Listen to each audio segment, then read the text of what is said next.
চলে এসেছি 2024-এর আইসিএসসি বাংলা পেপারের আনসার ডিসকাশনে। বিশেষ করে ব্যাকরণের প্রশ্ন উত্তর নিয়ে তোমাদের থাকে খুবই আগ্রহ। কতটা নাম্বার তোমরা পেলে, কোন কোনটা ঠিক হলো, কোন কোনটা ভুল হলো, ইত্যাদি ইত্যাদি। কিন্তু প্রথমে চলে আসছি কিন্তু রচনা। দেখো কি কি রচনা এসেছে তোমরা খুব ভালো জানো। কোশ্চেন পেপারটা হাতের সামনে নাও। দেখো, একটি পুরাতন ভাঙা ছাতার আত্মকথা। সত্যিকারের বন্ধুত্ব প্রতিযোগিতার নয়, সহযোগিতার, ভ্রমণের আনন্দ, আনন্দের ভ্রমণ। এই যে 2 আর 3, এই দুটো কিন্তু রচনা ভীষণ সুন্দর দিয়েছে। মৌলিক প্রবাদ বাক্য অবলম্বনে যে মৌলিক গল্প, সেটা হচ্ছে ইচ্ছে থাকলে উপায় হয়। এটা কিন্তু মোস্ট কমন, এটা না পারার কিছু নেই। যারা তোমরা গল্প লিখতে অভ্যস্ত তারা নিশ্চয়ই এটা পেরেছো। কিন্তু সবচেয়ে মজার ব্যাপার হলো, আত্মকথা নিয়ে সবার মধ্যে একটা সন্দেহ ছিল যে আদৌ আসবে কি না, কিন্তু সবার সব সন্দেহের অবসান হয়েছে। আত্মকথা তোমরা পেয়েছো, ভীষণ সহজ হয়েছে পুরাতন ভাঙা ছাতার আত্মকথা। আমি দিয়েছিলাম একটি ব্যাগের আত্মকথা, স্কুল ব্যাগের আত্মকথা। তো তোমরা তো একটি ছেঁড়া টাকার আত্মকাহিনী নিশ্চয়ই পড়েছো, প্রত্যেক বইতেই কিন্তু এটা কমন থাকে। আর এখানে তোমরা পেয়েছো একটি পুরাতন ভাঙা ছাতার আত্মকথা। আশা করি তোমাদের রচনা ভীষণ ভালো হয়েছে, প্রত্যেকে পেরেছো এবং প্রত্যেকেই অ্যাবাভ 12 তো তোমরা পাবেই পাবে। এবার চলে আসি পিকচার স্টাডিতে। যারা এই যে ছবি দেখে মনে কি প্রতিক্রিয়া সৃষ্টি করছে, এগুলো যারা লিখেছো বা লিখতে পছন্দ করো, তারা এটা জেনে নাও, এটা কিন্তু শিম্পাঞ্জি। সামনে একটা, পেছনে একটা। যেমন মা তার 2 সন্তানকে কাউকে কোলে কাউকে পিঠে নিয়ে কাজকর্ম করে, ইত্যাদি ইত্যাদি কিন্তু এই দৃশ্যে দেখা যাচ্ছে। যারা এভাবে এভাবে বর্ণনা করে রচনাটা লিখেছো, আশা করি তাদের পরীক্ষাও খুব ভালো হয়েছে। এবার চলে আসি পত্র লিখনে। দেখো, দুটো বিষয়ের মধ্যে আমি ফর্মাল লেটারে চলে যাচ্ছি। তোমার অঞ্চলের শিশু উদ্যানটির সংস্কারের আবেদন জানিয়ে স্থানীয় পুরপিতাকে একটু চিঠি লেখো। আমি এখানে কমন কথাটা লিখেছি কেন, কেননা আমি কিন্তু আমার দেওয়া চ্যানেলে, আমার যে এই চ্যানেলে আমি একটা পত্র লিখন দিয়েছিলাম, যেখানে ছিল 10টি কমন অথচ গুরুত্বপূর্ণ পত্র লিখন। সেখানে ছিল যে একটি বৃহৎ জলাশয় ঘিরে যে একটা সুন্দর বাগান বা পার্ক আছে, সেটা রক্ষা করা। এখানে তোমরা পেয়েছো যে শিশু উদ্যানটা সংস্কার, আর আমি দিয়েছিলাম যে সেটাকে রক্ষা করা, মানে বেহাত হয়ে যাচ্ছে সেটাকে রক্ষা করা। এক্স্যাক্ট কিন্তু 100-তে 100 ভাগ কমন আসে না, কিন্তু এই যে কখনো 70%, কখনো 80%, কখনো 50% কমন তোমরা পাও। সুতরাং ওটা যদি লিখতে পারো তাহলে এটাও কিন্তু তোমরা লিখতে পেরেছো এবং আশা করি ভালো হয়েছে। আর ইনফর্মাল লেটার তো তুমি দেখতেই পাচ্ছ, তোমরা দেখতে পাচ্ছ বড় হয়ে তুমি এমন কাজ করতে চাও যাতে মানুষের কল্যাণ হয়। এটা কিন্তু খুব সাধারণ একটা পত্র লিখন। যারা ইনফর্মাল লিখতে ভালোবাসো বা লিখেছো তাদের আশা করি খুবই ভালো হয়েছে। আমি বোধ পরীক্ষণ নিয়ে কিছু বলবো না, ওটা কিন্তু দেখে লেখার ব্যাপার, সুতরাং ওটা আমি তোমাদের ওপরই ছেড়ে দিলাম। এবার চলে আসছি ব্যাকরণে। কি আছে দেখো, সঠিক বানান কোনটি? প্রথম প্রশ্নই সঠিক বানান কোনটি দেখে বুঝতেই পারছো। সি হচ্ছে সঠিক উত্তর, দুর্বি সহ মূর্ধন্য স হচ্ছে সঠিক উত্তর। 2 নম্বর আছে সন্ধ্যাবেলা শ্মশানের কাছে যেতেই গাটা ড্যাশ করে উঠল। বি হচ্ছে সঠিক উত্তর, 2-এর বি ছমছম করে উঠল, ধনাত্মক শব্দ। 3 নম্বর লোকটির পক্ষ লইয়া আমি 2-4 কথা বলিতে যাইতেছিলামের চলিত রূপ হবে সি যাচ্ছিলাম।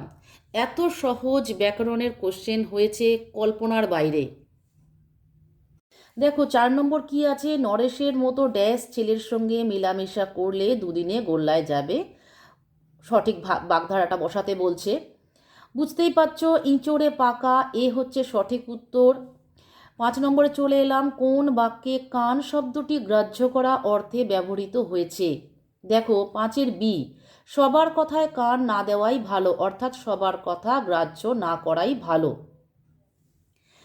6 নম্বর, বইটা আমি পড়িনি, এটি কর্মবাচ্যে হবে। বি হচ্ছে সঠিক উত্তর, বইটা আমার পড়া হয়নি।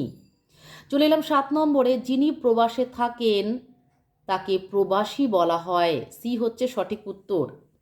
8 নম্বরে চলে এলাম, গান এবং ফুল সবাই ভালোবাসে, প্রশ্নবোধক বাক্যে হবে। ডি হচ্ছে সঠিক উত্তর, গান এবং ফুল কে না ভালোবাসে। ঠিক আছে, তাহলে 8টা প্রশ্নের কিন্তু উত্তর আমি তোমাদেরকে বলে দিলাম, আশা করি তোমরা মিলিয়ে নিয়েছো। চলে এলাম সংকলিতার ছোট গল্প অংশে।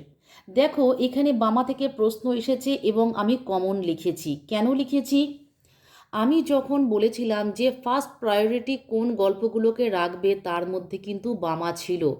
যারা আমার এই ভিডিওটি দেখেছো যে কোন কোন পর্ব কোন কোন চ্যাপ্টার গুরুত্বপূর্ণ তারা অবশ্যই জানো বামাকে আমি কিন্তু ফার্স্ট প্রায়োরিটিতে রেখেছিলাম, যে বামা আসার সম্ভাবনা প্রবল। এবং এই যে প্রশ্নটা, তুমি আমার মা আমার জীবনদাত্রী আশীর্বাদ করি চিরসুখী হও মা, এই প্রশ্নটাও কিন্তু আমি ইম্পর্টেন্ট প্রশ্নের মধ্যে রেখেছিলাম এবং এটা কমন এসেছে। এবং যে কোশ্চেনগুলো এসছে 1 2 3 4 প্রত্যেকটা প্রশ্নই কিন্তু কমন এসছে, তাই সেটাকে আমি কমনের মধ্যে রেখেছি। দেবতার জন্মকে আমি ফার্স্ট প্রায়োরিটির মধ্যে রাখিনি, এটা আমি সেকেন্ড প্রায়োরিটির মধ্যে রেখেছিলাম এবং এই প্রশ্নটাও কিন্তু আমার দেওয়া নেই, এটা আমি বলতে পারি যে এটা কিন্তু আমার নোটস থেকে কমন আসেনি। কেমন? দেখো ক্যানভাসার, এটাও কিন্তু আমি ফার্স্ট প্রায়োরিটির মধ্যে রেখেছিলাম এবং ক্যানভাসার থেকে যে প্রশ্নটা এসেছে, যে লাইন তুলে প্রশ্নটা এসেছে এবং তার জন্য যে প্রশ্নগুলো রাখা হয়েছে এই প্রশ্নগুলো কিন্তু কমন। এর প্রত্যেকটা উত্তর কিন্তু আমার নোটস থেকে তোমরা পেয়েছো। চলে এলাম সংকলিতার কবিতা অংশে।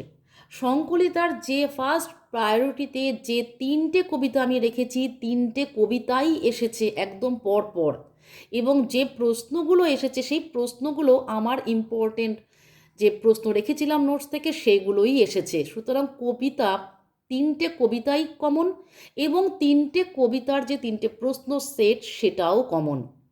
যেমন সভ্যতার প্রতি আমি বলেছিলাম যে বঙ্গভূমির প্রতি এবং রবীন্দ্রনাথের প্রতি যেহেতু এসে গেছে, সভ্যতার প্রতি আসার মানে চান্সটা হচ্ছে 100% এবং এই প্রশ্নটাও কমন এসেছে। এই লাইনের জন্য যে 4টে প্রশ্ন রাখা হয়েছে সেই 4টে প্রশ্ন তোমরা কমন পেয়েছো। সুতরাং এই কবিতা থেকে যারা 3টে প্রশ্নই লিখতে চেয়েছো বা লিখেছো তারা তাদের পরীক্ষা ভীষণ ভালো হওয়া উচিত। কুলি মজুর, দেখো কুলি মজুর তো আমি একদম প্রথমেই রেখেছিলাম যে কুলি মজুর আসবেই। দেখো এই যে লাইনটা তুলে প্রশ্ন এসেছে এই লাইনটা কিন্তু আমি যে 12টা প্রশ্ন রেখেছিলাম, কবিতাটা যেহেতু অনেক বড় তাই আমি 12টা প্রশ্ন দিয়েছিলাম ইম্পর্টেন্ট প্রশ্ন হিসেবে এবং তার মধ্যে এই লাইনটা তুলে প্রশ্ন আছে। সুতরাং যারা আমার নোটস ফলো করেছো তাদের পরীক্ষা অবশ্যই ভালো হয়েছে। এবং সিঁড়ি, দেখো তোমরা আমাদের মারিয়ে প্রতিদিন অনেক উঁচুতে উঠে যাও, এটাও কিন্তু তোমরা কমন পেয়েছো। যে 4টে প্রশ্ন রাখা হয়েছে সেই 4টে প্রশ্ন কিন্তু আমার নোটস থেকেই এসেছে। চাঁদের পাহাড় অংশে এসে গেলাম। চাঁদের পাহাড় 2023-এ এসেছিল 168, 2024-এ কি এলো 2614, আবার 2020-তেও এসেছিল কিন্তু 6 নম্বর পর্ব থেকে প্রশ্ন। 2021-এ পরীক্ষা হয়নি আর 2022-এ সেমিস্টার ওয়াইজ পরীক্ষা হয়েছিল। সুতরাং সেই হিসেবে ধরতে গেলে দেখা যাচ্ছে 20, 23 এবং 24 এই 3টে বছরই কিন্তু 6 থেকে প্রশ্ন এসেছে এবং যে প্রশ্নটা এসেছে সেটা ভীষণই সহজ। হ্যাঁ, আমার নোটস থেকে এটা আসেনি, আমার নোটসের মধ্যে এটা ছিল না, কিন্তু যে প্রশ্নগুলো রাখা হয়েছিল সেগুলো কিন্তু একদম কমন প্রশ্ন। ইনি তার ডায়েরির মধ্যে রোডেশিয়ার ওই অজ্ঞাত জানোয়ার দূর থেকে দেখেছেন বলে উল্লেখ করে গিয়েছেন। এটা খুবই একটা আনকমন জায়গা থেকে প্রশ্নটা তোলা হয়েছে। এরকম কিছু কিছু থাকে যে 5 নাম্বার 7 নাম্বার 10 নাম্বার এরকম কিছু দিয়ে দেয়, যেটা স্টুডেন্টরা ভাবতেই পারে না যে এখান থেকে প্রশ্ন হতে পারে। আমি বারবার বলেছিলাম যে চাঁদের পাহাড় উপন্যাসটা যেহেতু এত বড় তার প্রত্যেক লাইন থেকে প্রশ্ন হতে পারে। সুতরাং উপন্যাসটা খুব ভালো করে না পড়লে লাইনগুলোকে আইডেন্টিফাই করা যাবে না যে লাইনগুলো কোন পর্ব থেকে দেওয়া হয়েছে এবং তার উত্তরটা কী। সুতরাং উপন্যাসের ইম্পর্টেন্ট পর্ব বলে কিছু হয় না, আমি সেটা বারবার তোমাদেরকে জানিয়ে দিয়েছিলাম। এটা কিন্তু 6 পর্ব থেকে এসেছে এবং এই লাইনটা তুলে এর আগে কখনো প্রশ্ন হয়েছে বলে আমার জানা নেই। ঠিক আছে, কিন্তু আনসারগুলো কিন্তু সহজ। ইনি কে, অজ্ঞাত জানোয়ার বলতে কোন জানোয়ারের কথা বলা হয়েছে, জুলু ভাষায় তার নাম কি, এই আনসারগুলো কিন্তু খুব সহজ। সুতরাং লাইনটা যদি তোমরা আইডেন্টিফাই করতে পেরে থাকো তবে উত্তরগুলো অবশ্যই তোমাদের জানা ছিল। পর্ব থেকে দেখো, স্বদেশে ফিরে যাওয়ার এই আনন্দের মুহূর্তে তোমার কথাই আজ মনে হচ্ছে। আমি কিন্তু এটা প্রশ্ন রেখেছিলাম 14 পর্ব থেকে। বক্তার স্বদেশ কোথায়, সে কোথা থেকে স্বদেশে ফিরছে, তোমার বলতে কাকে বোঝানো হয়েছে, ইত্যাদি ইত্যাদি। সুতরাং চাঁদের পাহাড় যারা 3টেই অ্যাটেন্ড করেছো অবশ্যই ভালো হওয়ার কথা। সংকলিতা গদ্য থেকে কমন পেয়েছো, পদ্য থেকে কমন পেয়েছো, সুতরাং অলমোস্ট পরীক্ষাটা তোমাদের ভালো হয়েছে, ভালো হওয়া উচিত বলে আমার মনে হয়। যারা আমার নোটস ফলো করেছো তারা অবশ্যই 70 আপ পাবেই বা 70 অ্যাবাভ পাবেই। সুতরাং বেস্ট অফ লাক। তোমরা রেজাল্টের অপেক্ষায় থাকো। বাংলার নম্বর দেখলে তোমরা কিন্তু খুব খুশি হবে।